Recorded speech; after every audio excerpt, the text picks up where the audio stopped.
আমাদের সমাজে কিছু কিছু লোক আছে, তাদের কাজ কি জানেন? তাদের কাজ হলো সারাক্ষণ শুধু গোয়েন্দাগিরি করা।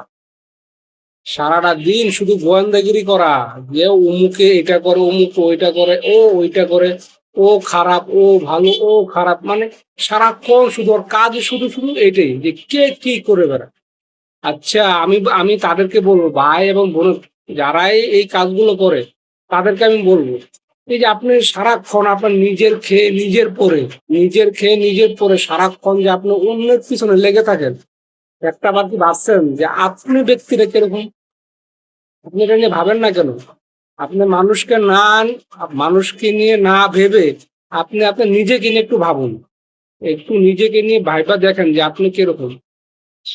যখন আপনি আপনার নিজের ভুলগুলো, আপনার নিজের দোষগুলো আপনার চোখে ধরা পড়বে, যখন আপনার চোখে ধরা পড়বে, তখন আপনার অন্যের পিছনে লাগার সুযোগই আপনি পাবেন না। কারণ আপনার ভুল যদি আপনার চোখে ধরা পড়ে, কারণ আপনার ভুলগুলো শুধরোতে আপনার সময় পার হয়ে যাবে, তাহলে কেন আপনি অন্যের পিছনে লেগে থাকেন? একটা লোক ভালো কাজ করে, তাকে ভালো কাজ করতে দেন। একটা লোক ভালো কাজ, তাকে ভালো কাজ করতে দেন।